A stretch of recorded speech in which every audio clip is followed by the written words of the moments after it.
Hoje nós vamos ver um pouco da vida de Jesus de Nazaré. Nós vimos na semana passada com o Adriano esse período anterior. Estão me ouvindo bem? Nós vimos com o Adriano, então, esse período anterior. E agora a gente vai ver a vida terrena de Jesus, o desenvolvimento dessa auto-outorga. Os documentos que nós vamos estudar hoje, praticamente, eles estão ali do 122 ao 134. Esses documentos todos foram apresentados por uma comissão de seres intermediários. E, de um modo geral, a gente vai ver o nascimento de Jesus, né, esse aprendizado todo que houve na infância, as dificuldades pelas quais ele passou, essas viagens que ele fez ao mundo, né, e até nós chegarmos ali, naqueles anos de transição, né, naquele período imediatamente anterior ao batismo, que daí nós vamos ver na semana que vem com a Sueli. Tá? Então, a primeira questão que se coloca é a escolha. É a escolha não só do nosso planeta, mas a escolha também da região da Palestina e a escolha da família que acabou recebendo Jesus aqui na Terra. E essas questões todas, conforme os reveladores trazem, elas são, o esclarecimento delas de modo pleno é muito difícil. Tá? A gente pode reconhecer que, na verdade, o povo hebreu ele tinha algumas vantagens relativas, talvez a grande vantagem fosse a crença no Deus único, né? E para a escolha do casal que recebeu Jesus, houve a designação aqui para nós da Comissão Familiar dos 12, né? E, ao final, essa comissão fez um trabalho elegendo 3 famílias, e a escolha da família coube a Gabriel. E como coube a ele, e na condição de primeiro dirigente aqui, também coube a ele o anúncio das famílias, então. Né? Inicialmente, Gabriel apareceu a Isabel. Isabel e Zacarias eram casados há bastante tempo, mas não tinham filhos, tá? E quando Gabriel, então, apareceu a ela, Gabriel disse: Eu, Gabriel, vim para anunciar que tu irás conceber um filho que será o precursor do seu divino mestre. E chamarás João, e chamarás de João ao teu filho. Ele crescerá, dedicado ao Senhor seu Deus, e irá proclamar a vinda do curador de almas do vosso povo e de toda a humanidade. Na sequência, também Gabriel acabou aparecendo numa tarde a Maria, e a mensagem que ele trouxe a ela foi a seguinte: venho a pedido daquele que é meu mestre, a quem tu irás amar e nutrir. A ti, Maria, trago alegres novas e anuncio que a concepção em ti foi ordenada pelo céu e que no tempo devido tu te tornarás a mãe de um filho. Tu o chamarás Joshua e ele irá inaugurar o reino do céu na terra entre os homens. Vendo aqui rapidamente um pouquinho sobre a personalidade dos pais terrenos de Jesus, a gente é informado que, na verdade, eles vinham de uma linhagem de pessoas comuns. Tá? José, o pai, era um homem de maneira suave, falava pouco, pensava muito. Maria era uma pessoa alegre, né? Raramente ficava abatida. E muito dessa doçura especial que Jesus sempre apresentou, e também da compreensão compassiva da natureza humana, ele herdara do seu pai. O dom de ser um grande mestre, a sua imensa capacidade de indignar-se por retidão, ele ganhou da mãe. Então, prosseguindo, no dia 21 de agosto, só para a gente fazer um rápido backup aqui, é preciso que a gente lembre que José precisava ir até Jerusalém para participar do censo, e não era necessário que Maria o acompanhasse, mas Maria, receosa de que pudesse dar à luz enquanto o marido estivesse fora, resolveu ir, e não houve quem dissuadisse ela da ideia, né? Então ela se preparou e foi junto com o marido para Jerusalém. Como também a gente conheceu da história, eles tiveram uma certa dificuldade em arrumar pouso, né? Porque era um período aí de efervescência naquela região de Jerusalém, e eles acabaram encontrando acomodações numa estalagem próxima. Então, nessas estalagens, no dia 21 de agosto, Maria deu-nos um pequeno varão. Da mesma forma, né, como vem todos os bebês aqui.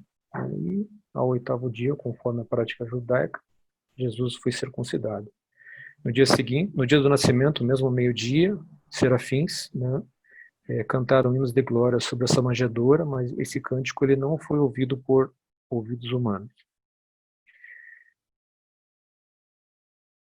A família de Jesus, na verdade, ela teve como a gente conhece de passagens bíblicas e também aqui do livro, ela teve uma série de problemas. Ela precisou se refugiar no Egito, em Alexandria, por mais de 2 anos. Ela voltou.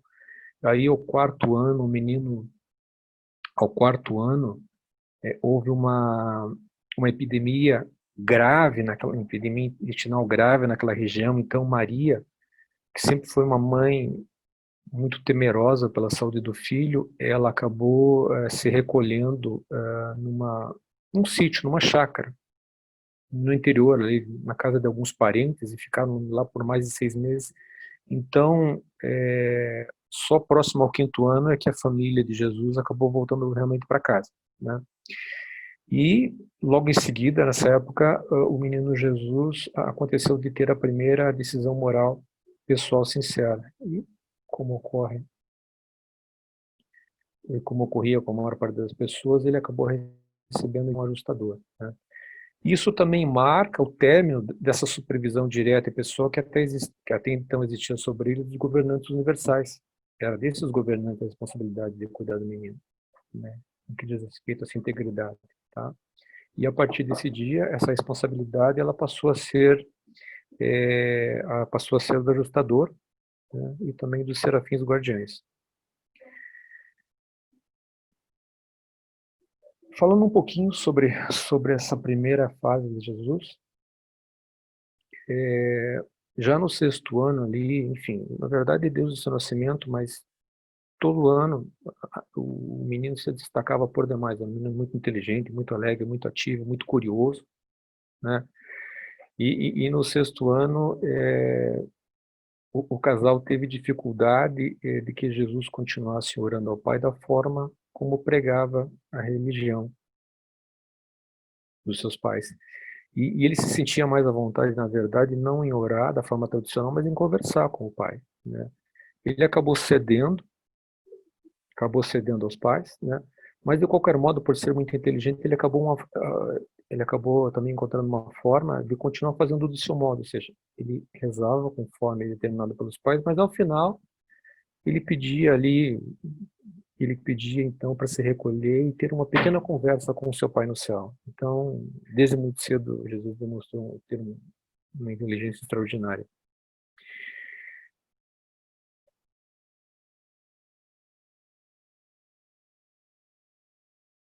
No ano seguinte, no 7º ano, o único incidente realmente que marcou esse episódio foi uma ocasião lá em que acabou sendo cegado por uma nuvem de areia.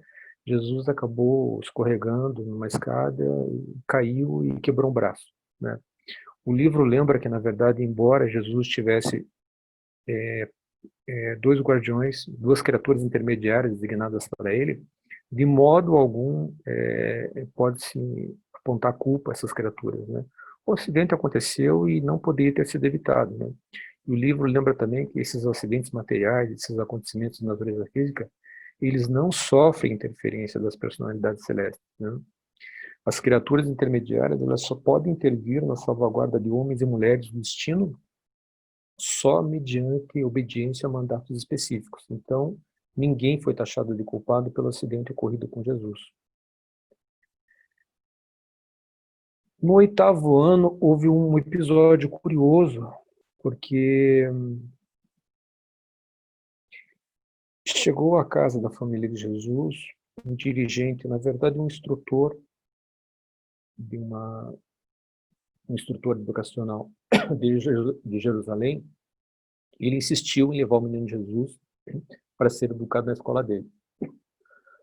José não viu com bons olhos a ideia, Maria pensou diferente. Maria tinha uma opinião diferente a respeito da missão do filho dela aqui na Terra, né?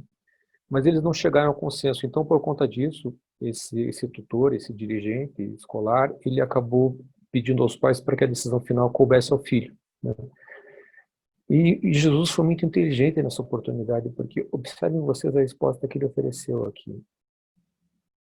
Ele pediu para conversar com o Pai que está no céu, e não se sentindo absolutamente certo em relação à resposta que ele ofereceria ao tutor, ele sentiu que ele deveria continuar em casa, com o pai, com a mãe, e acrescentou que eles que tanto me amam devem ser capazes de fazer mais por mim, de guiar-me de um modo muito mais seguro do que estranhos que dificilmente podem me conhecer de verdade.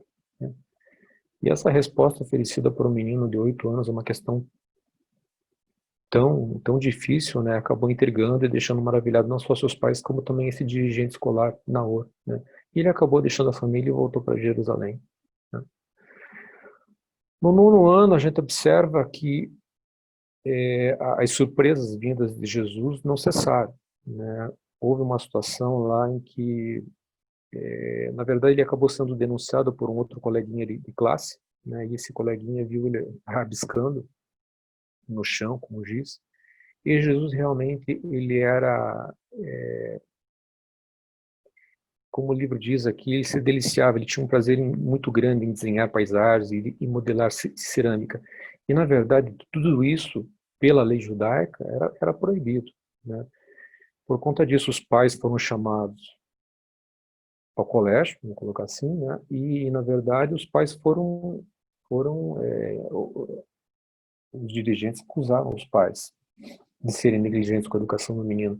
E Jesus, tomando conhecimento disso, acabou se ressentindo por essa culpa que era apontada aos pais, e ele acabou enfrentando ali aqueles que acusavam os seus pais, né? Os professores acabaram ficando confusos, Jesus também, Maria também, né? Mas Jesus insistiu em ser ouvido, né? Ele, ao final, acabou defendendo o ponto de vista dele, mas ele acabou consentindo em aceitar a ordem que vinha do seu pai, e ele, desde essa ocasião, enquanto esteve na casa do seu pai, ele nunca mais desenhou. Né? Infelizmente, ele teve que acabar domando um pouco esse espírito criativo que era muito forte nele.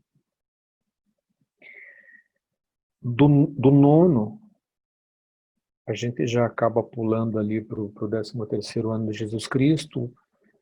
É um ano em que ele já havia sido ordenado, ele já havia sido formado na sua educação básica, ele já era reconhecido como um homem, e perante a sociedade judaica, era necessário então que houvesse aquela visita, aquela ida a Jerusalém, para que essa formalização fosse feita de modo oficial. Né? Então Jesus acabou indo conhecer Jerusalém na companhia de sua família. Né? E o livro lembra que essa primeira impressão que Jesus teve da Cidade Santa, dos palácios, dos templos, foi alguma coisa que impressionou mesmo a ele. Né? Uma mente privilegiada, mas uma criança de 13 anos, a gente consegue imaginar, ele era interiorano, né? Então, à vista daquela suntuosidade toda, mesmo essa mente privilegiada, houve uma certa comoção intelectual ali. Né? Então, o livro lembra que houve uma emoção puramente humana naquele momento, à vista de tudo que Jerusalém representava. O livro também lembra que no dia imediatamente anterior ao sábado de Páscoa, né, dentro dessa série de emoções vivenciadas por Jesus, o coração dele transbordou de piedade e compaixão pelas multidões cegas espiritualmente que se reuniam para celebrar a Páscoa. E foram tantas as emoções, esse foi um dos dias mais extraordinários que até então Jesus havia vivido, que naquela noite apareceu para ele um mensageiro especial, vindo de Salvento, né, enviado por seu irmão Emanuel, e Jesus então ouviu: é chegada a hora, já é tempo de começares a cuidar dos assuntos do teu pai. Então, aos 13 anos, Jesus teve esse primeiro contato celestial com formal, né, com as entidades, com os seres celestiais. Os reveladores nos mostram que, com o passar do tempo, esse mistério da outorga material de Jesus, ele se mostra cada vez mais insondável para aquele que vivencia essa experiência, porque mesmo para eles era difícil compreender que aquele jovem ali, de 13 anos, aquele jovem de Nazaré, fosse o criador de todo um amplo universo, né? Mas esses reveladores, eles confessam que, na verdade, mesmo assim, com o passar do tempo, era possível ver que essa mente humana de Jesus, ela discernia que em espírito existia sobre ela uma responsabilidade de todo um universo. Muito curioso isso, né? Ainda falando um pouquinho mais sobre essa primeira viagem a Jerusalém, embora tivesse havido um deslumbre inicial com a cidade, os dias seguintes foram de uma certa decepção para Jesus, porque ele ficou decepcionado, por exemplo, com as explicações que ele ouvia dos seus pais para muitos daquelas cerimônias e rituais que ele assistia lá, né? Ele não aceitava que muitos daqueles rituais fossem feitos para amainar, aplacar a ira de Deus, por exemplo, né? Ele não aceitava isso, né? Houve uma série de discussões dele com o pai, e numa dessas, né, quando o pai de Jesus insistia para que ele aceitasse as crenças judaicas, Jesus olhou com apelo dentro dos olhos do seu pai e disse: meu pai, não pode ser verdade. O Pai no céu não pode tratar assim os seus filhos que erram pela terra. O Pai celeste não pode amar os seus filhos menos do que tu me amas, meu pai. E eu bem sei, não importa quão pouco sábio seja o que eu possa chegar a fazer, tu não irias jamais derramar a tua ira sobre mim, nem expandir a tua raiva em mim. Se tu, meu pai, possuis esses reflexos humanos do divino, quão mais pleno de bondade não deve ser o meu Pai Celeste e transbordante de misericórdia. Eu me recuso a acreditar que meu Pai nos céus me ame menos do que tu me amas, meu Pai. Então, olhe que eu fico imaginando o que deve ter passado nesse momento pela cabeça de José, né? Realmente é incrível ver isso de uma criança de 13 anos.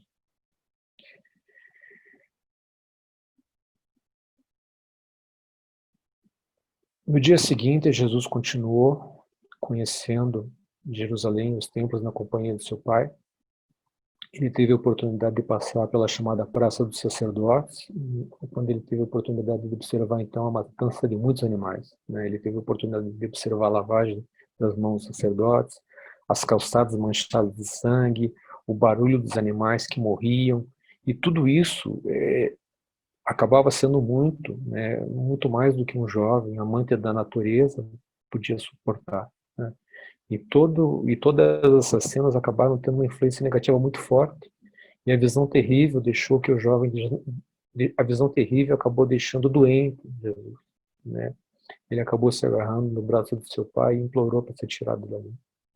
Então,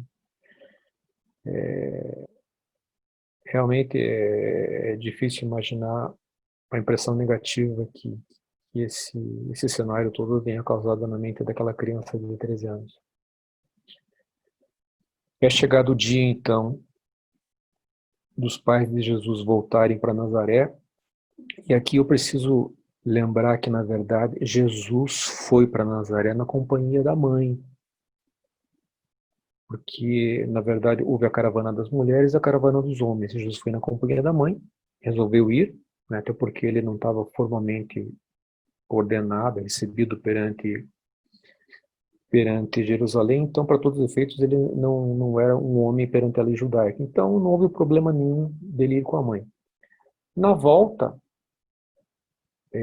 a mãe não deu pela falta porque ele imaginou que ele estivesse retornando com o pai, e o pai imaginou a mesma coisa, está voltando com a mãe. Então, só ao final desse primeiro dia de viagem é que o casal deu pela falta do filho. Não houve culpa do casal, né? E eles acabaram retornando, e o fato é que, na verdade, eles perambularam bastante, e só ao final do quarto dia eles acabaram localizando o filho. Nesse tempo todo, Jesus esteve com a família de Marta, com a família esqueço o nome daquele amigo dele que depois foi ressuscitado, Lázaro, né? Jesus esteve com esses amigos e durante o dia ele esteve no templo, né? Discutindo lá com os líderes, com os sábios do templo. E é muito curiosa a cena que o livro apresenta quando finalmente Maria encontra o filho dela no templo, porque ela chega e pergunta: mas meu filho, como é que você pôde fazer isso comigo? Né? E é uma cena curiosa porque, aos olhos daqueles líderes judaicos, Jesus era um homem. E Maria era uma mulher que, na verdade, não tinha nem autorização para estar ali. E aos olhos de quem conhecia a família, na verdade, era uma mãe chorando por seu filho. Então, houve toda uma situação assim, e houve um certo suspense sobre qual seria a resposta que Jesus ofereceria. E ele acabou se saindo extremamente bem, porque ele disse à mãe dele: por que me procuraste por tanto tempo? Não devias esperar encontrar-me na casa do meu pai, já que é chegado o momento em que eu devo cuidar dos assuntos do meu pai? Então, tendo oferecido essa resposta, ele tinha muita propriedade, ele teve muita inteligência para logo em seguida desanuviar o ambiente, né? Ele já ficou numa situação tranquila com os pais, e logo em seguida eles tomaram rumo a Nazaré, novamente.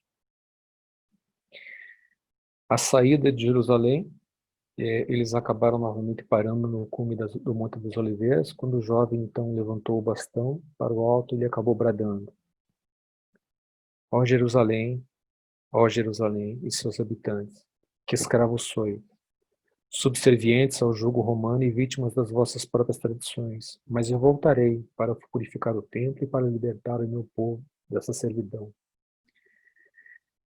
Esse brado, essa mensagem de Jesus acabou tendo um profundo impacto, principalmente na mente da sua mãe, que tinha uma outra ideia messiânica para o futuro dele. Então, aquilo acabou, de certo modo, reavivando as crenças em que ela tinha um Jesus libertador, um Jesus messiânico, um Jesus militar, um libertador messiânico, um general militar.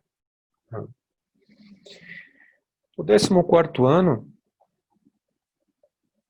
a família alimentava muitas dúvidas com relação ao destino de Jesus.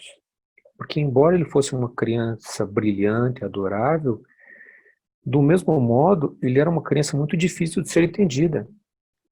Era muito difícil de ser penetrado o ambiente de pensamento de Jesus, né? E, por outro lado, nada de extraordinário, de miraculoso jamais vinha dele, né? Quantas vezes a sua orgulhosa mãe havia aguardado à espera de ver o seu filho executar algum feito miraculoso? Mas as esperanças de sua mãe eram sempre desfeitas em uma decepção cruel. E tudo isso deixava Maria desencorajada e muitas vezes mesmo abatida, né? E esse 14º ano também registra um acidente com o pai de Jesus, né? O pai de Jesus era um marceneiro, era um operário, ele acabou tendo um acidente e ele acaba falecendo. E esse jovem, então, com apenas 14 anos, ele acaba, então, subitamente se transformando no esteio e no conforto dessa família que estava toda enlutada, né? O livro lembra que foram permitidos que ocorressem esses fatos de ordem natural e urgente, fatos que forçariam esse jovem predestinado a assumir tão cedo as responsabilidades tão pesadas, mas altamente educativas, de tornar-se o dirigente de uma família humana, né? E mais, de tornar-se pai dos seus próprios irmãos, de sustentar e proteger a sua mãe, de funcionar como guardião do lar do seu pai, o único lar no qual ele viveria enquanto nesse mundo. Eu não vou entrar aqui no mérito agora se esses fatos foram naturais ou não, ou se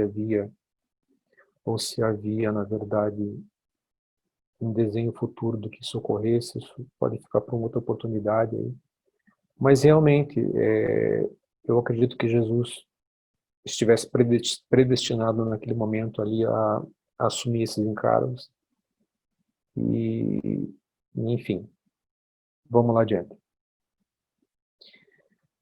Nós chegamos ao 15º ano, a família de Nazaré enfrentava muita dificuldade financeira, né? E isso prenunciava que, na verdade, todos os planos que Jesus tinha traçado para sua carreira, aparentemente estavam frustrados, né? porque do modo como as questões agora estavam postas, o futuro de Jesus, daquela família, não parecia muito brilhante. Mas o livro lembra que, na verdade, Jesus em momento algum vacilou. E ele também não se desencorajou. Ele continuou a viver o dia a dia, fazendo bem os deveres do momento e fielmente desempenhando-se nas responsabilidades imediatas daquele período da sua vida. Eu acredito que esse último parágrafo aqui, ele traga uma lição de vida muito grande para todos nós, porque quantas e quantas vezes a gente, na verdade, não se encontra desencorajado, né, vacilante e sem ideia de como prosseguir. E o livro lembra que, na verdade, é preciso que a gente continue, né, fazendo os deveres mais imediatos, cumprindo com o que nos é imposto, né, e nunca se desencorajando. E foi isso que Jesus fez. Né? E por conta desses episódios todos, de tamanhas atribulações, nenhum adolescente que haja vivido, que irá jamais viver neste ou em qualquer outro mundo, teve ou terá problemas mais graves a resolver ou dificuldades mais intrincadas para desembaraçar. Né? É preciso que a gente lembre que esse menino, esse jovem, esse adolescente, ele começava a tomar noção de todas as responsabilidades que recaíam sobre o ombro dele.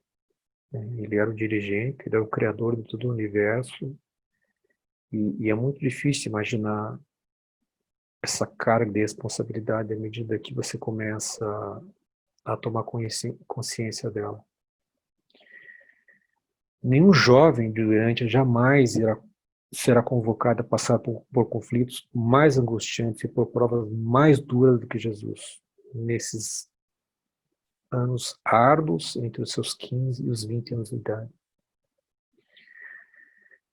Quando a gente avança um pouquinho e vai ali para o 17º ano dele, o livro nos conta que havia um movimento político que tomava corpo naquela região. Era um movimento rebelde contra o pagamento de impostos a Roma. Estava surgindo um partido nacionalista, né, que logo seria chamado de Zelote. Muitos ali naquela comunidade de Nazaré se filiaram a esse partido, e Jesus, por ser um líder nato daquela comunidade, ele também logo foi convocado a fazer parte desse grupo. Né? Mas Jesus, sabedor das tarefas que o Pai tinha reservado para ele, ele logo declinou do convite, né? Mas Jesus teve que se defrontar com aquela situação ele teve que arrumar desculpas, ele teve que mentir, né? Ele teve que mentir para poder justificar a não adesão ao grupo. Então Jesus manteve o seu argumento inicial, a sua desculpa dada a esse grupo, sustentando que o seu primeiro dever era com a família, que existia uma mãe viúva e oito filhos, 8 irmãos, que necessitavam de algo mais do que o dinheiro poderia comprar.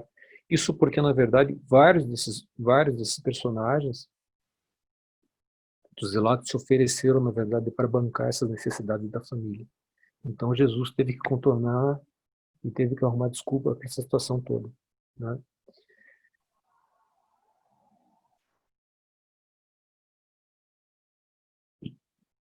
Continuando nessas desculpas, Jesus reiterava a sua lealdade a um pai morto, e essa lealdade acabava proibindo ele de deixar a família, não importava quanto dinheiro viesse a ser dado para o sustento material deles. Então Jesus acabou fazendo aquela incisiva afirmação de que o dinheiro não pode amar. Foi necessário que ele fizesse essa afirmação, mas é preciso que a gente lembre que, na verdade, desde esse momento, perante a sociedade de Nazaré, Jesus nunca mais foi o mesmo. Houve toda uma cisão, houve toda uma divisão. Muitos não aceitaram esse comportamento, essa recusa dele, e a aceitação de Jesus naquele ambiente, naquela sociedade, daquele momento adiante, nunca mais foi o mesmo. No 18º ano de Jesus, o aperto financeiro prosseguiu, né? E Maria se mostrava sempre muito aflita com essa situação toda, aflita, ansiosa, triste, mas Jesus sempre tinha uma palavra de esperança para ela. exemplo dessa aqui que eu vou ler para vocês. Mãe Maria, a tristeza não vai nos ajudar. Estamos todos dando o nosso melhor, e o sorriso da mãe bem que poderia nos inspirar a fazermos ainda melhor. Dia a dia somos fortalecidos para essas tarefas pela nossa esperança de que dias melhores virão, né? Então Jesus tinha essa alegria, essa esperança inata dentro dele, e esse otimismo sólido e prático era verdadeiramente contagiante. Todas as crianças viviam em uma atmosfera de antecipação de tempos melhores, de coisas melhores. Jesus tinha essa característica, sempre teve, né? Logo começa a ter início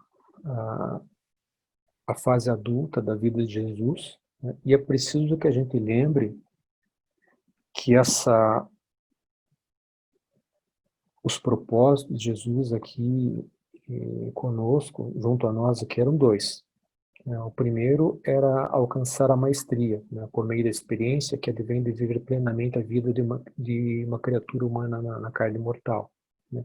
Jesus precisava alcançar essa maestria para ser reconhecido como soberano do sistema, soberano de todo o universo. E o segundo propósito dele era, na verdade, revelar a nós o Pai Universal, né?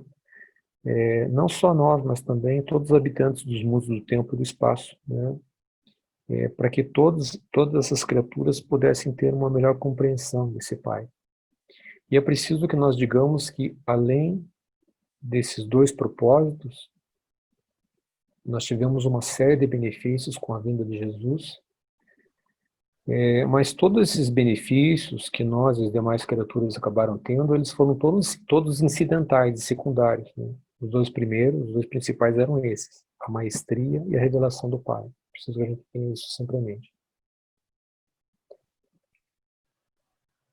Ali pelo 20º ano, 21º ano, o livro lembra que a experiência de Jesus ela foi completa.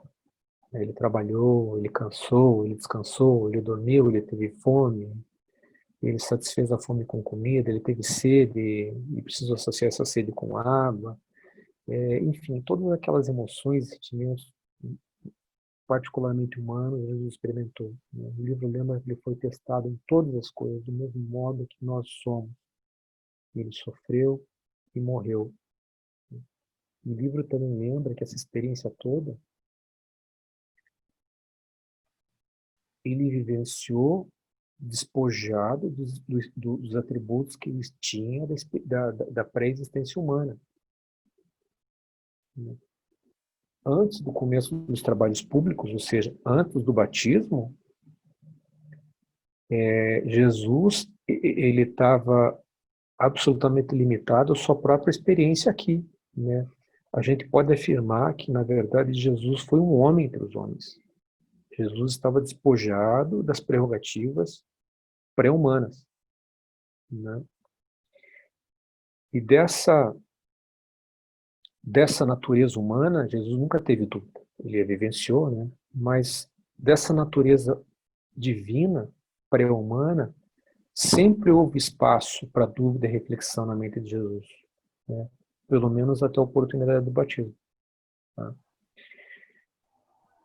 Nós chegamos à vida adulta de Jesus e a gente observa que, na verdade, já desde há 2 ou 3 anos, Jesus já vinha fazendo toda uma série de preparativos no sentido de se afastar da sua família terrena, né?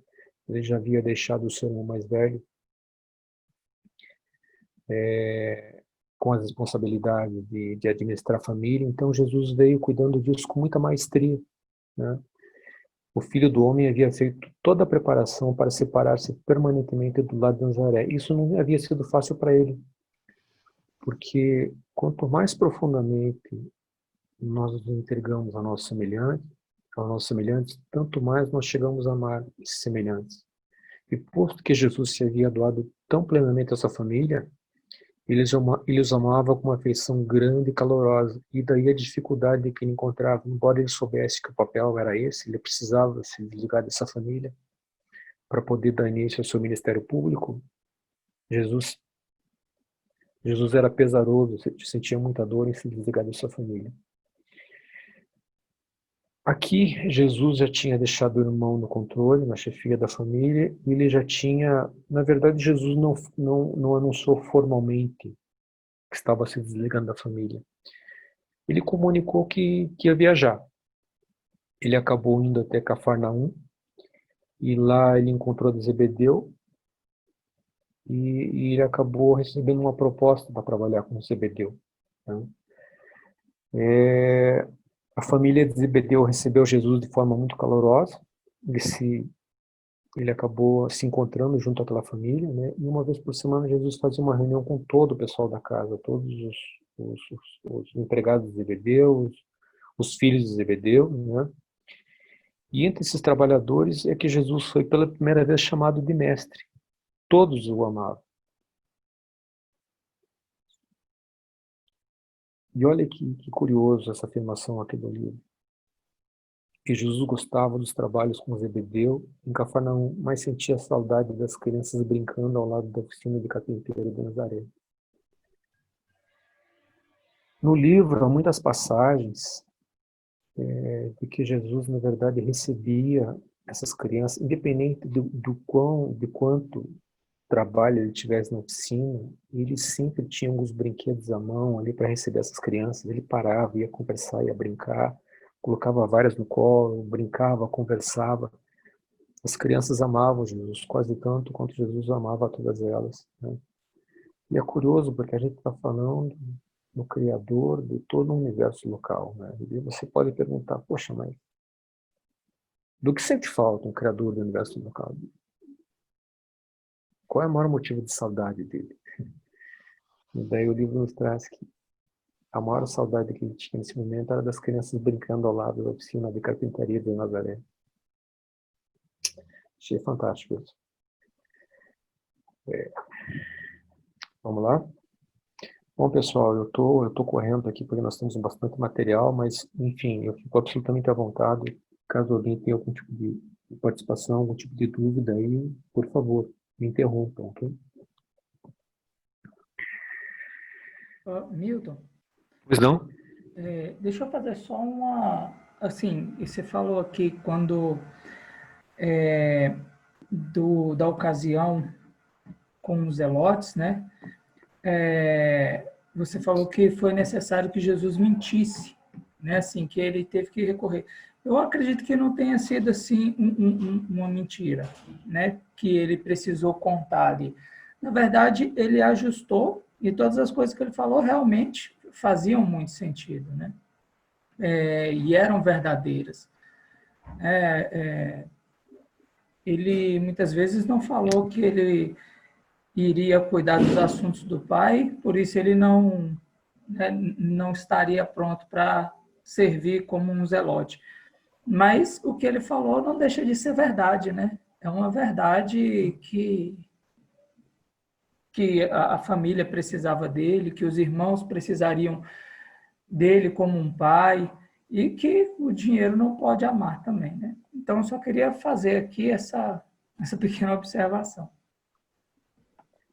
Obrigado. Obrigado, Adriano.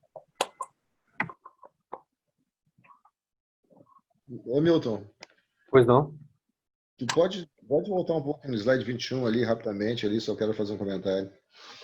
Uma pergunta, na verdade. Só um minuto. Senão pode deixar para o final depois também, se tu estiver seguindo o roteiro aí, pode deixar para o final, não tem problema. Não, eu volto, é que eu tô tendo um problema aqui com o monitor, mas acho que agora vai.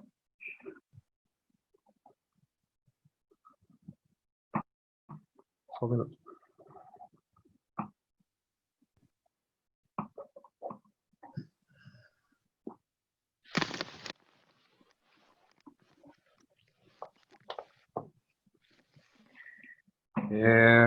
Vamos lá. 21 anos de Jesus ali, acho que é o segundo slide para trás aí.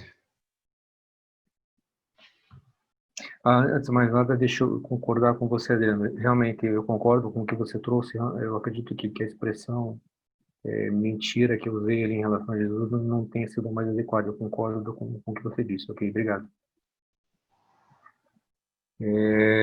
Para trás, né? É. Acho que o anterior ainda. Mais atrás ainda. 21º ano, tá? É exatamente aí, ó. Não, acho que agora tu passou já. Quando ele fala de José ali. Isso aí. Ele faz uma citação aqui no sentido de que José, na verdade, teve um comportamento totalmente humano na vida dele, né? Eu não sei se com isso ele está querendo dizer, na verdade, né, que José, na verdade, não tinha nenhuma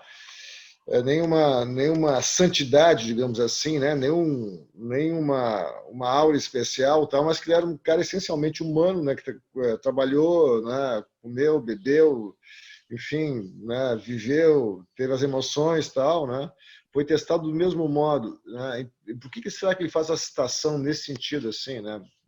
Chamando essa condição totalmente humana para José, né? Você está falando de Joshua, né? De Jesus. É isso, Aliás, né? desculpe, não é de José, de Jesus, né? Tá. Eu acredito que, na verdade, o significado aqui seja realçar essa condição de filho do homem, né? Ele esteve aqui conosco, despojado dessa existência espiritual pré-humana, dessa condição de criador de todo o universo local. E o livro faz isso. Realmente ele nasceu de uma mulher, nasceu como qualquer alguém nasce, enfim, nasceu. Eu acredito que o reforço seja dessa condição. Ele mostrou para nós que é possível, né? Ele veio experimentar, vivenciar aquilo que os filhos de Jesus vivenciam aqui no seu universo. É nesse sentido, o despojamento de qualquer condição de privilégio que ele pudesse ter por Uhum. sua pré-existência anterior. Sim, é uma posição totalmente contrária do que, por exemplo, né, a doutrina cristã prega, né, que Jesus era um ser, né, sempre foi um ser, na verdade, né, supremo, que tinha todas as características de um espírito elevado, né, que teoricamente não viveu tudo isso, né? Então contradiz muito isso, né? Quer dizer, eu prefiro realmente ficar com o livro do que com os evangelhos aí que de repente não falam toda a verdade, né, sobre isso, ou de repente se exprime de uma maneira totalmente fora de contexto, né? Eu acredito que os evangelhos eles não tenham condições de fazer essa distinção, não haja informação ali que permita a você afirmar essa distinção. Então, de um modo geral, eu acredito que os evangelhos vejam Jesus como a mesma criatura do início ao final. Então, por conta disso, por absoluta falta de informação. Mas eu concordo com você. Eu concordo com essa tua colocação. Uhum. Essa é isso aí. Onde é que nós estávamos aqui? A vida Ô, adulta, né? Milton, Pois não? aproveitando esse slide anterior, Ok. Este? não o outro, anterior do antes. Não, é o outro, o antes. Este? Quando você falou dos dois propósitos de Jesus, então, para mim são três: alcançar a mestria, a revelação do Pai Universal, e a terceira é que são todos filhos, são todos irmãos. Eu sempre tive em vez de duplo propósito, triplo propósito.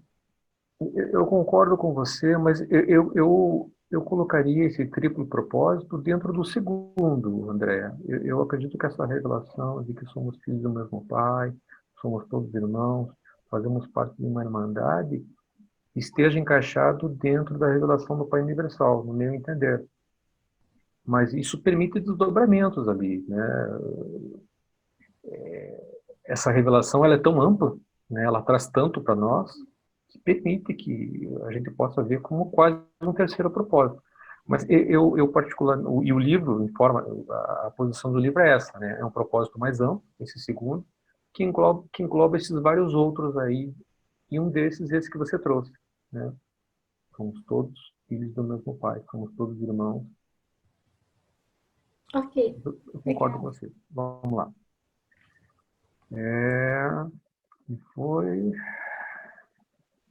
Milton, Pois não. também queria aproveitar, já que teve essa pausa. Pois não. Acho que você comentou que Jesus tinha quebrado o braço. Eu não estou lembrado. Eu acho que o livro não fala em quebra, o livro fala em fratura, o livro fala em... Mas a expressão quebra é minha. Eu preciso confirmar, mas ele machucou seriamente o braço. Eu fiquei pensando aqui, naquela época, como é que eles iam fazer, né? Sabe como é que é curar um braço naquela época? Fiquei curioso de saber. Aí por isso que eu estou perguntando. Ah, eu acho que Devia ter sofrido muita tava, dor, né? ter quebrado o braço. É, Mas só de mas, curiosidade. correto. Eu também fiquei curioso porque, na verdade, Jesus tinha essa dupla de ser intermediários, a velar por ele o tempo todo, mas mesmo essa dupla de ser intermediários, são seres excepcionais, mesmo eles não conseguiram impedir esse acidente. Nós já passamos aqui. Não. Então, nós vimos então que ele sentia falta das crianças e logo em seguida, Jesus finaliza essa primeira parte do trabalho aqui com Zebedeu. Ele reúne um certo dinheiro, deixa esse dinheiro à disposição para ser gerido por João, né, para que João encaminhasse quantias modestas mensalmente lá para a família de Jesus. E Jesus vai viajar e ele acaba conhecendo um rico comerciante da Índia e ele acaba acertando, na verdade, de funcionar como tradutor desse comerciante e também como tutor do filho desse comerciante. O livro lembra que foi uma viagem de quase 2 anos, né? E essa foi a mais cativante de todas as experiências terrenas de Jesus. Ele ainda não havia alcançado a mestria completa sobre a sua mente humana, né? Ele ainda era um homem entre os homens e por conta disso, essas emoções todas que ele acabou absorvendo e conhecendo nesse período foram tão importantes, né? Ele acabou experimentando essa gama de emoções que vão desde a alegria magnífica até a tristeza mais profunda. E ele havia sido uma criança alegre e um ser de raro bom humor. E, do mesmo modo, ele teve que conhecer o outro lado, porque ele também chegou a ser, em alguns momentos, um homem de tristezas e ambientado ao sofrimento. Eu entendo que isso mais quando ele se conduía pela nossa dor, né? Não por si próprio, né? E esse lado do Jesus humano, ele nos mostra muita coisa que é exemplar e divinamente inspirador na vida de Jesus, né? Porque Jesus viveu uma vida verdadeira e genuinamente humana. E Jesus não viveu a sua vida na Terra com o propósito de estabelecer um exemplo para todos os homens, um exemplo a ser copiado por todos os homens, né? Porque não é possível que a gente aspire a viver uma vida igual a de Jesus, mas nós podemos resolver viver a nossa vida como ele viveu a dele, e pelos mesmos meios. Jesus mostrou que é possível. A gente não pode aspirar um propósito tão elevado, porque Jesus, enfim, Jesus é Jesus, né? Então, mas a gente pode se aspirar nos exemplos deixados por ele, né? E dentre essas dezenas de cidades que ele acabou conhecendo nesses quase 2 anos, né? Eles acabaram indo a Roma, por exemplo, E lá em Roma, ele acabou tendo uma grande conversa com Gádia, que era um sujeito aí de propósito nobre, e ele tinha muita dúvida a respeito dessa discussão entre bem e o mal, né? E esse filisteu, ele estava preocupado com esse sentimento de justiça, né? E ele fez uma pergunta, pergunta a Jesus: como pode Deus, que é infinitamente bom, permitir que a gente sofra as penas do mal? Afinal, quem cria o mal? E Jesus teve muita paciência em trazer aquele que talvez tenha sido a lição mais importante do mal até então revelada para nós. Disse Jesus: meu irmão, Deus é amor e, portanto, ele deve ser bom. E a sua bondade é tão grande e real que a bondade de Deus, ela não pode absorver essas coisas pequenas e reais do mal. Deus é tão positivamente bom que não há absolutamente nenhum lugar nele para o mal negativo. O mal é uma escolha imatura e um passo impensado daqueles que são resistentes à bondade, daqueles que rejeitam a beleza e daqueles que são desleais com a verdade. O mal é a escuridão inevitável que persegue os passos da pouca sabedoria que rejeita a luz. Olha que bacana, acho lindo esse trecho que define o mal. Muito inspirador, né? Indo adiante, depois de conhecerem várias outras cidades, Jesus ele acabou voltando a trabalhar no estaleiro, né, trabalhar no remo, e nessa oportunidade ele teve um certo dia ele teve a oportunidade de um colega de trabalho fez uma pergunta a ele, né? Porque Jesus acabou sugerindo que o Pai no céu estava interessado no bem-estar de todos os filhos aqui na Terra, e esse companheiro de trabalho de Jesus, o jovem grego Anaxandro, perguntou a Jesus: se os deuses estão tão interessados em mim, por que eles não removem esse capataz cruel e injusto dessa oficina? E Jesus novamente teve uma paciência gigante em explicar para esse jovem grego. Disse Jesus: já que tu sabes como é ser amável e valoriza a justiça, talvez Deus haja colocado você frente a esse homem equivocado para que você o conduza a um caminho melhor, né? Eu não vou ler tudo isso aqui porque ele é razoavelmente longo, mas a lição que nós tiramos aqui é bastante ampla, né? Deus nos coloca ali em alguns lugares e depende de nós a postura que nós vamos ter em alguns ambientes, frente a algumas pessoas, frente a algumas circunstâncias, né? E é preciso que nós sempre nos perguntemos se nós queremos ser naquele momento ali o sal da terra, conforme dito por Jesus, né? Se nós somos mais abençoados no conhecimento da verdade do que aquela pessoa que naquele momento a gente acaba recriminando, tá? E à medida que a gente se pergunta se realmente nós somos melhores e existe justificativa para que a gente critique a postura daquela pessoa, a gente deve se desafiar, né? Porque a gente não pode ficar inerte, porque é uma atitude covarde, conforme bem identificou Jesus ali, né? Nenhum homem bom, nós não deixaríamos um homem bom se afogar, né? Então, quão mais valiosa é a alma daquele homem que se debate nas trevas, se comparado ao corpo afundado na água? Então, nós não temos o direito de nos calar quando a gente se encontrar frente a uma situação como essa. A gente deve se posicionar. E à medida que a gente se julgue tendo a capacidade de conhecer melhor a Deus do que aquele irmão que a gente questiona naquele momento, a gente deve agir, a gente deve ser o sal da terra naquele momento. Prosseguindo nas suas viagens, Ganide,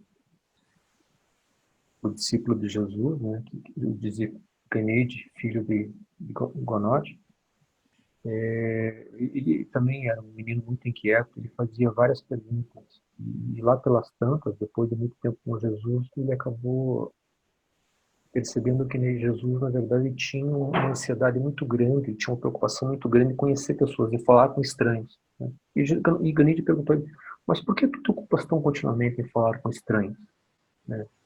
E Jesus respondeu a Ganide: Ganide, nenhum homem é estranho para aquele que conhece a Deus. na experiência de encontrar o Pai no céu, tu descobres que todos os homens são irmãos teus. Existe uma irmandade, né, André? E como pode parecer estranho que alguém tenha alegria ao encontrar um irmão? E como pode parecer estranho que alguém não tenha alegria ao encontrar um irmão descoberto recentemente? Né? Nos tornamos amigos de irmãos, sabe? Nos tornarmos amigos de irmãos, sabermos dos seus problemas, né? E aprendermos a amá-los é a suprema experiência da vida, é a irmandade, né? É a paternidade pregada por Deus. Indo adiante, aqui eu vou ler aqui uma orientação pregada por Jesus, trazida por Jesus, e eu vou perguntar a vocês se vocês se recordam dessa passagem. Disse Jesus a uma alma agonizante: meu amigo, levanta-te, fiques em pé, como deve um homem ficar. Tu podes estar cercado de pequenos inimigos, estar sendo retardado por muitos obstáculos, mas as grandes coisas e as coisas reais do mundo e do universo estão ao teu lado. O teu corpo robusto tem uma mente inteligente a dirigi-lo. Põe a tua mente a trabalhar para resolver os problemas do corpo. Ensine o teu intelecto a trabalhar para ti. Recusa ser dominado por mais tempo pelo medo como um irracional que não pensa. A tua mente deveria ser a tua aliada corajosa na solução dos teus problemas da vida. Em vez de seres tu, como tens sido, um escravo objeto do medo e um servo fiel da depressão e da derrota. Alguém se recorda de onde é essa passagem?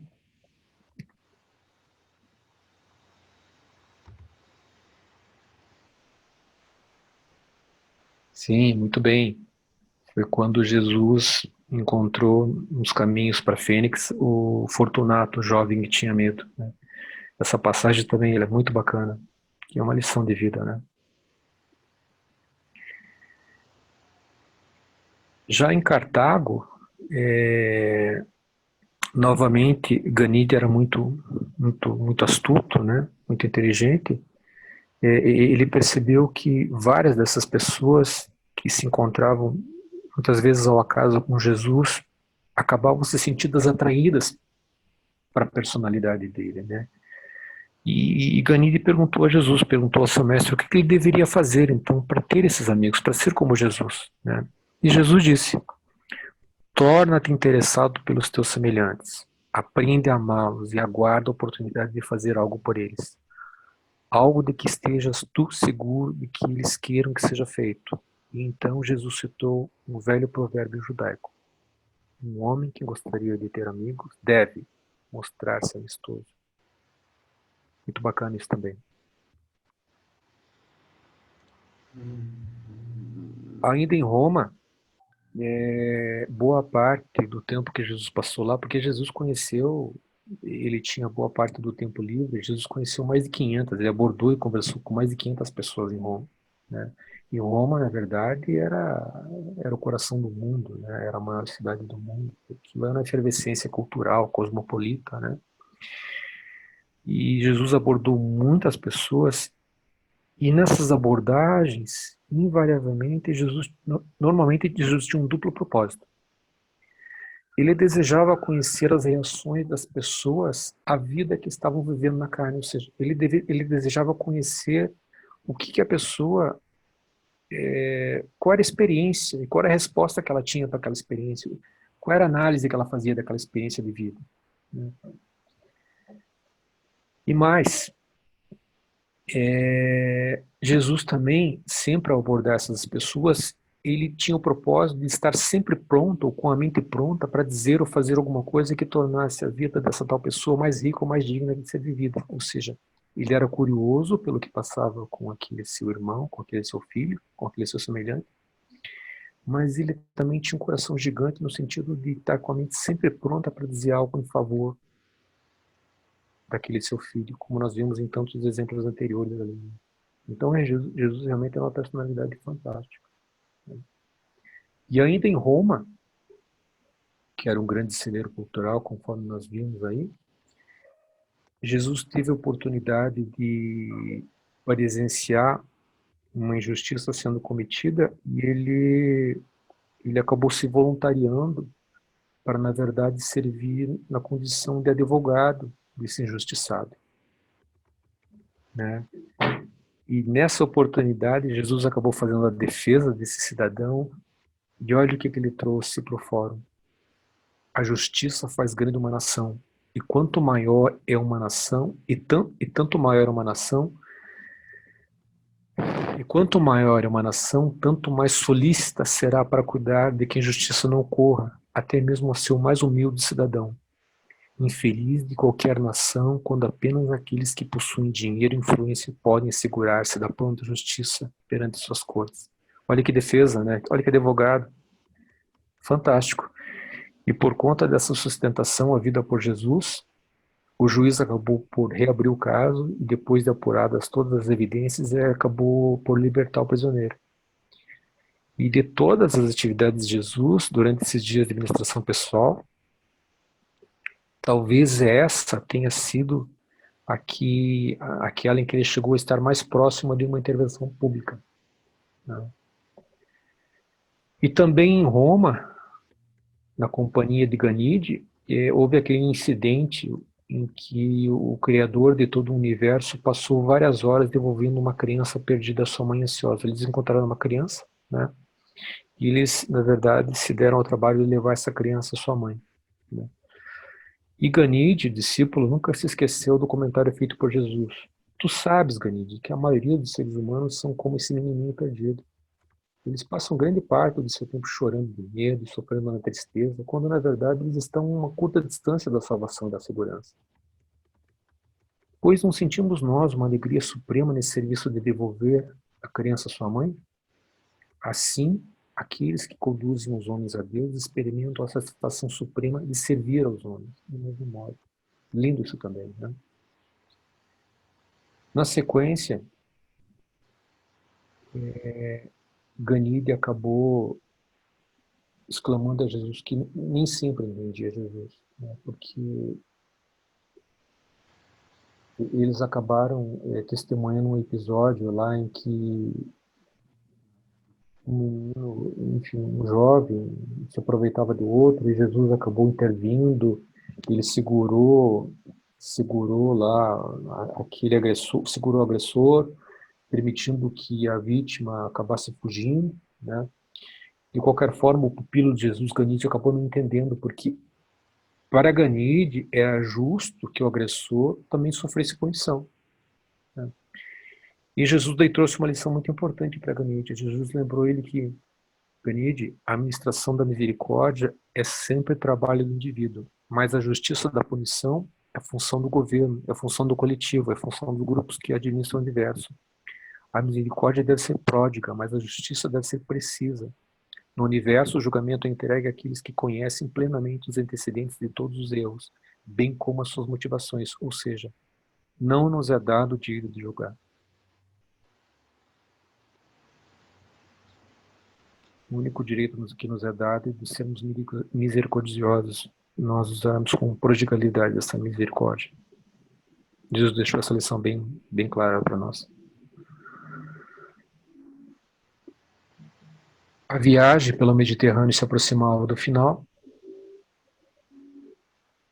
Jesus então tinha resolvido voltar para Galileia para aguardar o começo do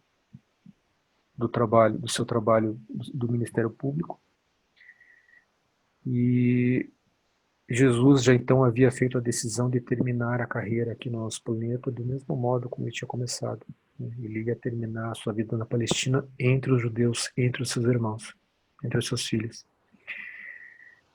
Logo em seguida houve Jesus teve a oportunidade de fazer uma última viagem pelo Mar Cáspio, em 1º de abril. Ele ficou quase um ano nessa viagem, né, e nessa viagem, experienciando uma função nova, ele acabou funcionando como um executivo, né, foi responsável pelo material confiado a ele, né, e pelo salvo-conduto dos viajantes que constituem o grupo da caravana. E, novamente, ele acabou se desincumbindo, né, de forma eficiente das múltiplas tarefas que foram depositadas a ele. Sempre, né, Jesus era bom em tudo, né, impressionante.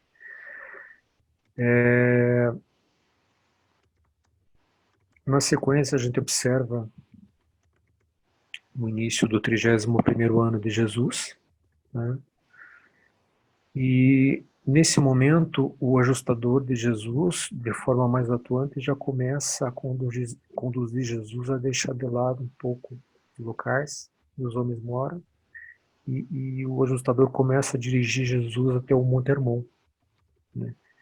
E a saída ao Monte Hermon, ela era feita com o propósito que Jesus pudesse completar o trabalho de ter a sua mente humana sobre a sua própria mestria, e também determinar a tarefa de realizar a consagração plena de si ao remanescente do trabalho de sua vida na Terra. Se dirigindo para o Monte Hermon, Jesus aprontou os seus suprimentos e conseguiu um animal de carga, e também ele acabou contratando um garoto do nome Tiglat, né? Com esse garoto e com o animal, Jesus seguiu ao pé do Monte Hermon, e aí ele estabeleceu um acampamento, ele deixou esses suprimentos sob as custódias do menino. Nesse primeiro dia, o menino acompanhou Jesus até cerca de 2.000 metros de altitude, né? Onde Jesus então acabou construindo um nicho de terra, um nicho de pedra, e ele acabou passando um compromisso a Tiglat, que 2 vezes por semana Tiglat deveria vir a esse nicho de pedra para abastecer esse nicho com comida, com mantimentos, né? E ainda no primeiro dia, logo depois de ter deixado Tiglat, Jesus continuou subindo o Monte Hermon, né? E logo em seguida ele parou para orar, e entre alguns pedidos que ele fez ao Pai, ele pediu para que um serafim guardião fosse deixado para cuidar de Tiglat, né? E ele também pediu ao Pai que fosse permitido a ele subir e ter uma última conversa sós com as realidades da existência.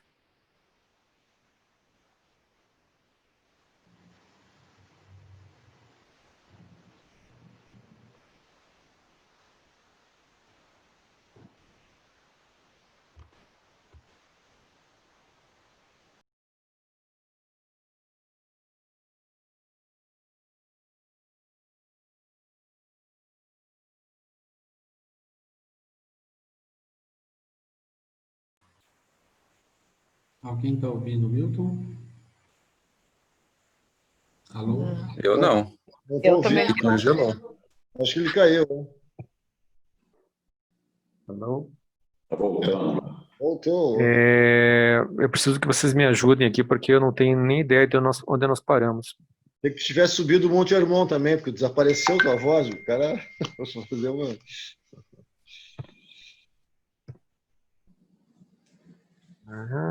Aqui? Aqui? Isso. Sim. Eu cheguei a iniciar aqui ou nem comecei?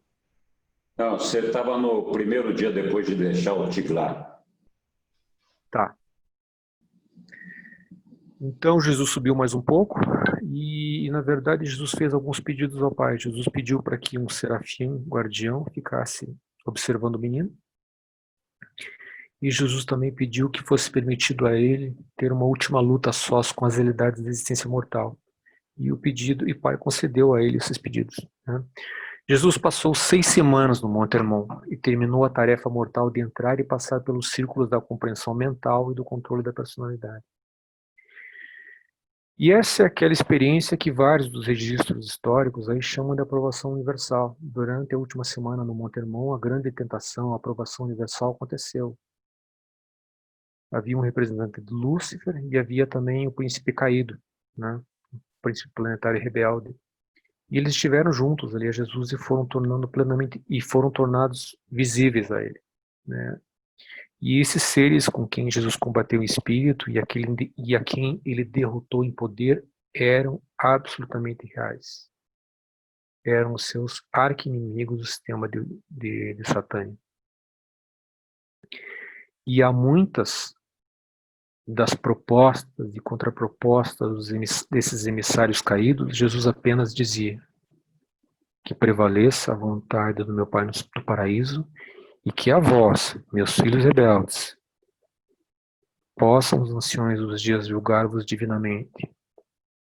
Eu sou o vosso Criador Pai, não posso julgar-vos com justiça, A minha misericórdia vós já desprezastes. Eu vos entrego ao julgamento dos juízes de um universo maior.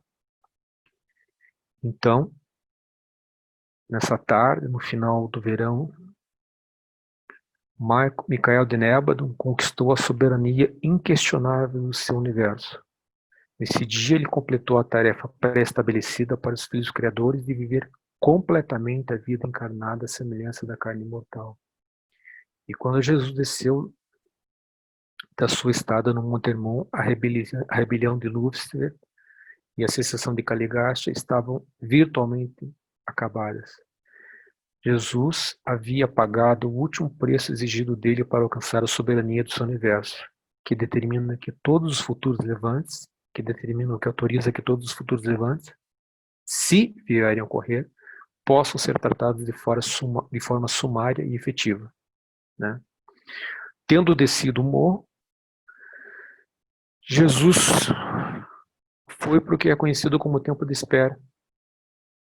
Voltou para o seu ofício, voltou para Cafarnaum, voltou para trabalhar com a família Zebedeu, e na manhã seguinte ele foi à arca que continha os seus objetos de trabalho pessoal, né? Ele havia deixado no escritório de Zebedeu. Ele colocou o seu avental e apresentou-se para o trabalho dizendo: a mim me convém manter-me ocupado enquanto espero que chegue a minha hora.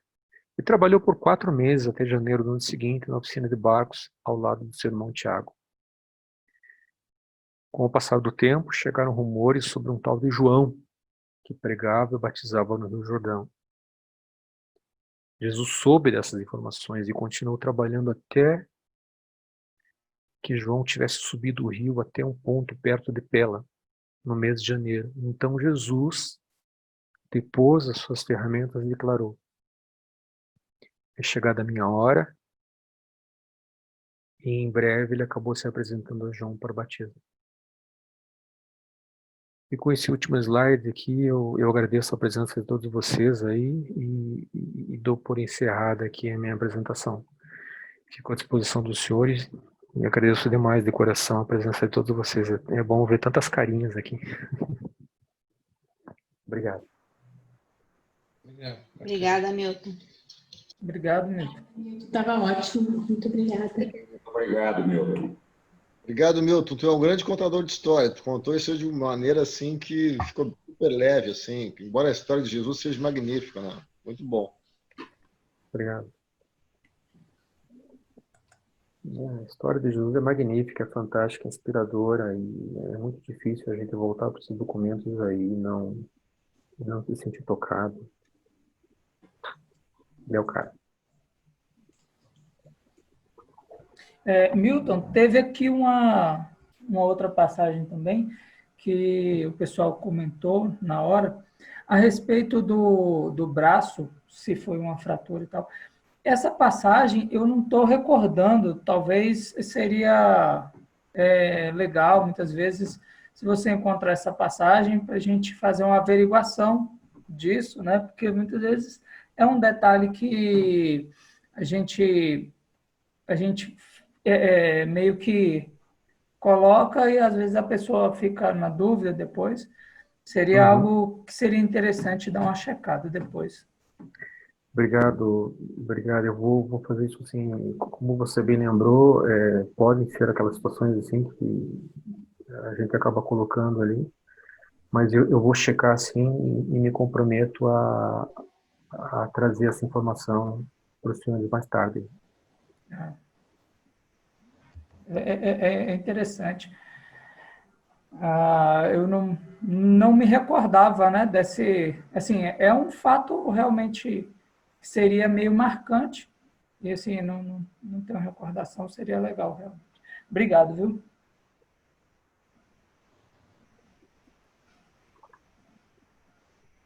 Vou ver se eu acho alguma coisa aqui mais específica, eu já compartilho com vocês aqui.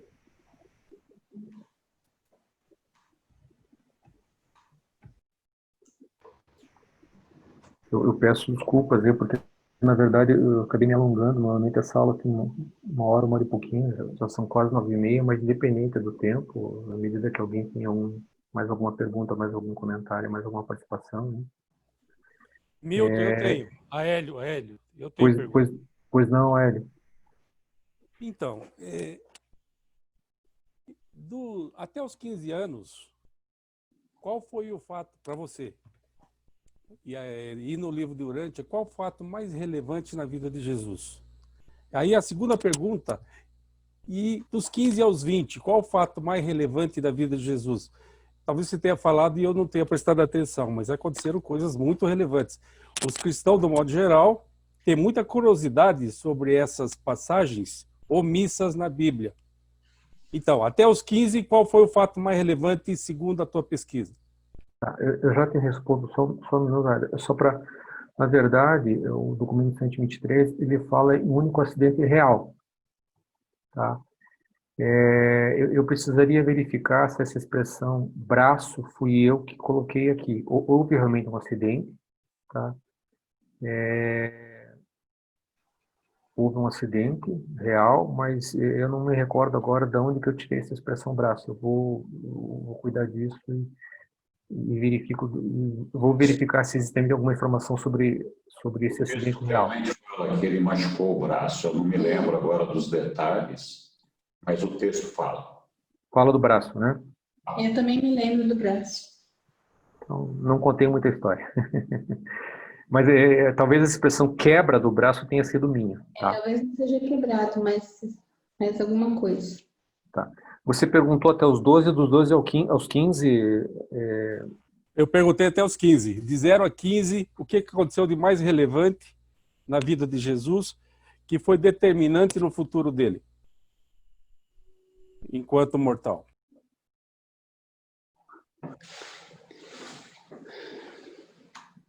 Caramba. Eu acredito que essa primeira visita a Jerusalém aos 13 ali, inicialmente era para cumprir uma formalidade judaica, tem agitado sobremaneira a cabeça daquele menino, né? Porque inicialmente ele se deslumbra com a vista da cidade ao longe e na sequência ele vê toda aquela selvageria, tanto que ele passa mal e pede ao pai para sair. Eu acredito que aquelas imagens ali, positivas e negativas, têm, de certa forma, marcado todo o ministério, toda a vida futura, toda a vida daquele menino. Na minha opinião, até os 15, talvez tenha sido a primeira visita a Jerusalém. Também acho. E para os demais, penso o mesmo? Eu acho. Sim. Eu acho assim, além disso que o Milton falou, houveram vários episódios, né? Mas um deles foi o fato dele já o pai dele está falecido e ele já está até os 15, né?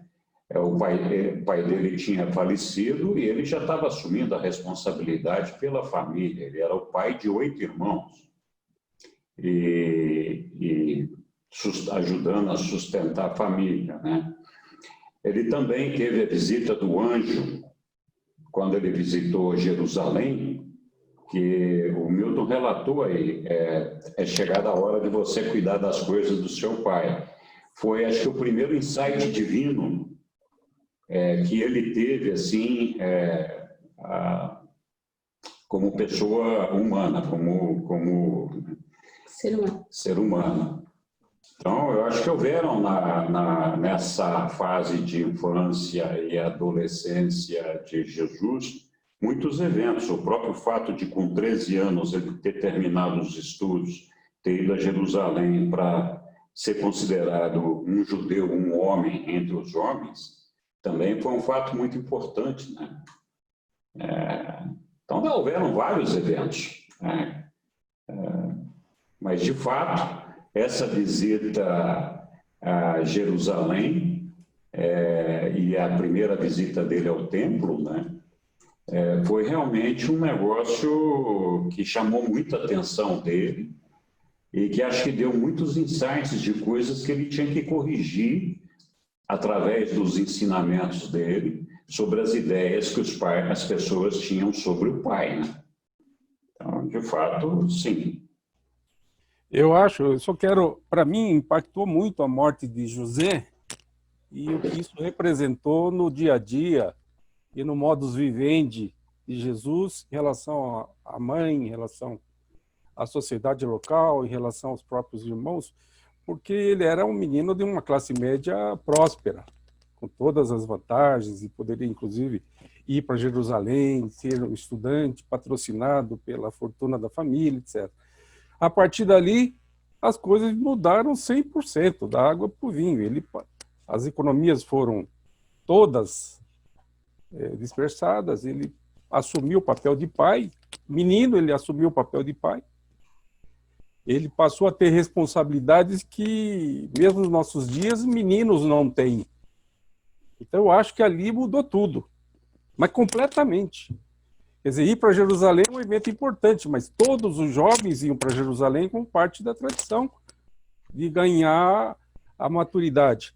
Então, eu acho que é claro que as impressões que ele teve lá, a partir do que o entendimento espiritual dele foi relevante, com certeza, mas para mim foi a morte do pai e ele assumia essa função de irmão pai, filho pai. Quer dizer, todo o resto mudou a partir daí. A minha próxima pergunta também está relacionada a este evento. O que aconteceu de relevante até os 20 anos de idade que te chamasse a atenção? Vale para os demais, eu estou dirigindo a você porque você está conduzindo. Mas necessariamente, quem tiver uma resposta melhor, está aqui a pergunta. O que aconteceu de relevante até os 20 anos? Nós já vamos deixar fora os primeiros 15 anos e agora dos 15 aos 20. Tanta coisa também, mas eu acho que eu destacaria duas ali, Hélio. A primeira postura que ele teve de tomar quando foi convidado para participar do grupo de Zelotes, do partido político.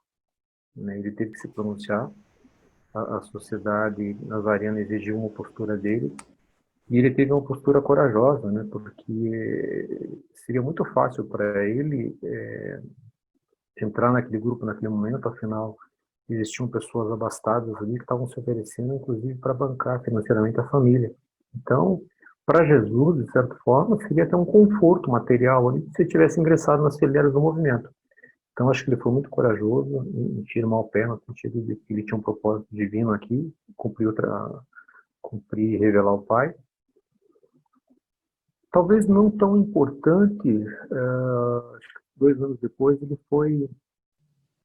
Rebeca teve toda uma ingerência, a Rebeca, né, filha de Esdras, teve toda uma ingerência junto à mãe, junto aos irmãos ali, e mesmo sem revelar inicialmente a Jesus a intenção dela de matrimônio, ela já foi cuidar da sogra, já conversou com os irmãos, já conversou com o pai, no sentido de criar toda uma situação da qual, para qualquer pessoa normal, até porque o livro lembra acho que o livro faz um comentário de que Rebeca também é uma moça bonita, vinha de uma família de posses, e o livro, por mais uma vez, lembra que Jesus foi humano também, né? Jesus foi humano, foi filho do homem, teve todas as sensações e experiências que nós temos, e tinha hormônio, né? Então, ele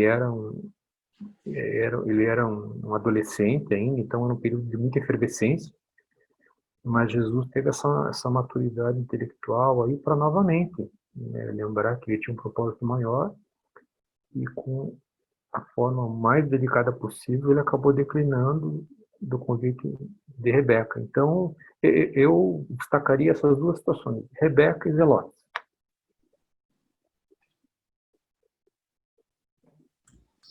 Hamilton, a mim, pelo que eu estudei em Urântia, nessa fase dos 15 aos 20 anos, eu chamaria, assim, o que mais me chamou a atenção é a questão da engenharia familiar que Jesus criou em torno da sua família. Porque ele administrou as finanças da família e preparou os irmãos. E ele não foi detentor do poder, ele foi preparando cada um para que tomassem o seu posto na família. Em nenhum momento ele desamparou Maria, a mãe dele, e não deixou que os irmãos também o fizessem. A exemplo disso, Judá, que era um dos irmãos problemáticos, e que, a determinado momento, os irmãos queriam até colocar ele para fora de casa. Ele disse, não, ninguém sai da família.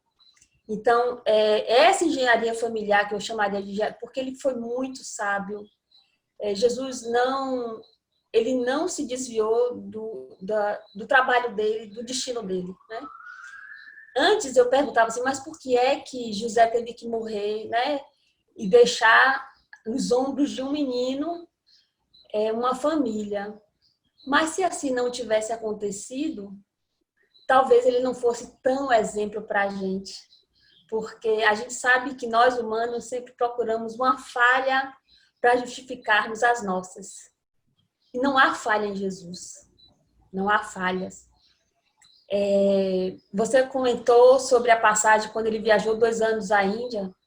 Durante esses 2 anos, ele colocou sobre a responsabilidade de Zebedeu que visitasse a mãe dele uma vez ao mês e que desse um presente a Marta, que era a caçula, para que eles não sentissem a falta, apesar da ausência física, mas ele era provedor da família, ele continuou provendo a família dele. Zebedeu administrou os negócios rentários, né, de Jesus. Ele não se preocupava com a questão do dinheiro, mas ele trabalhou a vida inteira. Filho de Zebedeu, né? Então, se responde a ele, eu acho assim, Jesus, dos 15 aos 20 anos, ele foi um excelente engenheiro familiar, ele foi pai, ele foi irmão, ele foi filho e, sobretudo, em nenhum momento ele foi vaidoso. Não é? Porque é difícil você, quando tem um poder, é detentor de poder, você dá poder ao outro. Ele não queria esse poder. Ele, em nenhum momento, ele disse que eu sou. Né? Vós dizer que eu sou. Porque ele sempre colocou o Pai, esse atributo de ser. Então, eu sou fascinada. Lilian me deu esse presente, que é o livro, pelo computador, então agora, qualquer coisa, eu estou ali sempre ligada. Então, essa parte específica da vida de Jesus, ela é um exemplo para mim. E ela é um esteio também, né? Nas alegrias, nas nossas reações. E é assim, entendeu? Eu penso assim, que esse é o momento mais importante para que a gente perceba Jesus em nossas vidas, porque ele foi igual a nós, sendo que com o trabalho triplicado, não é? Responsabilidades mundialmente sobre os ombros dele. É isso aí. Obrigada, gente. Muito bom, Ana. Obrigado pela participação.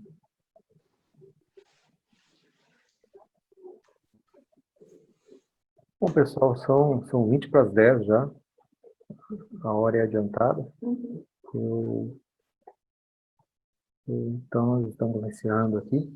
Tá? Eu novamente agradeço a todos aí, a participação. Muito bom ver todos aqui. Obrigada, Milton. Fique com Deus. Até aula que vem. Estava ótimo.